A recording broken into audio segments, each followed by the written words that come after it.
Democrat Eric Sorensen was no stranger to TV cameras before winning the race to represent the 17th Congressional District of Illinois in the 118th Congress.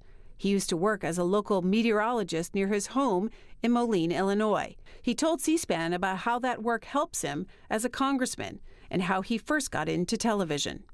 I was the chief meteorologist at the TV station that my family watched growing up, and then I moved to the next town over, to Moline, Illinois, and I put roots down in the community, became the meteorologist that was known not only to track the tornadoes, to chase the tornadoes, but also to tell the kids when they didn't have school because it was snowy. And little did I know, through all of this time as a broadcast meteorologist, I was working in the same congressional district. What did you like about being a meteorologist? The great thing is it changes every day. And a lot of times when I went and talked to kids, to school kids, about meteorology, is we live in different weather every day. I like to say that, for kids, when they think about what they want to do when they grow up, is to think about doing something that they're not going to be bored with, right? And I point to their teachers a lot, saying, you kids are different every day, right? So a teacher's job is going to be very interesting, and a meteorologist's job is different every day. You had a nickname, TV Eric? Right. Explain. Yeah, so being the person named Eric, it kind of goes back to when I was growing up. I was afraid of storms. I was afraid, as I learned of tornadoes, the part of the Wizard of Oz that was really the scariest wasn't that Dorothy was going off to a far off land, it was that a tornado hit her home. And so the person that gave me the security as a kid, his name was Eric. Eric Nefstead did the weather on Channel 13. He was TV Eric. And so that was the person that I strived to be. And it took a long time, hard work, determination, but then I got to be the TV Eric on Channel 13. How do you go from the local weatherman to the congressman? Right. I think a lot has to be said about people that are representing their communities that have already earned the trust of the people. And I think it's different than saying that I got the weather right every day.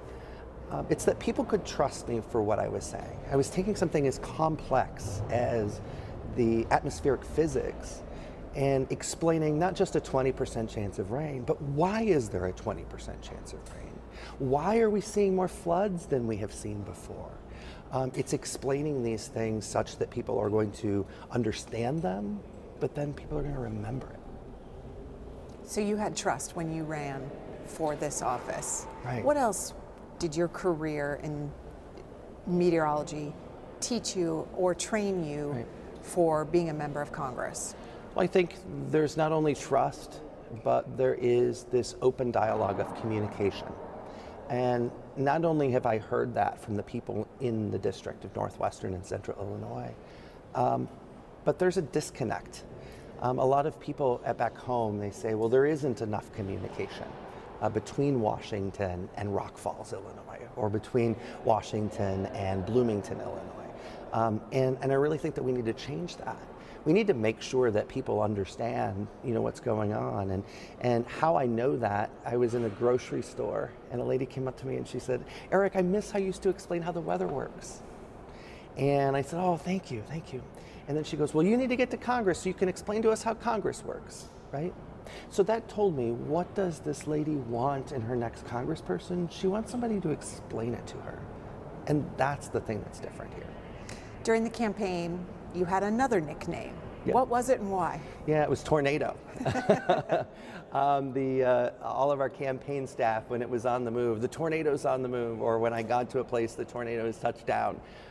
And so that was great. And it was unique because we could have a little bit of fun with this. There was already a connection with the communities. And also, this was a unique space because we haven't had a meteorologist in Congress in 50 years, right? And so this really allowed us to communicate and make it so that people understood why the meteorologist is running, and yeah, I want to support that guy. Do your colleagues out here rely on the meteorologist in Congress? Right, there are so many elevator rides on Capitol Hill, as we all know, right? But it's also, when you get into an elevator, it's, Eric, when's the rain gonna stop? Well, about 3 p.m. You got another hour. And so you still check the weather. Sure. You're still looking into it. Sure, absolutely. I've got more apps on my phone, so there will always be an accurate forecast. Now, when there is a codel to the Middle East or to somewhere on a far off continent, I'm going to have to do a little bit more work for that.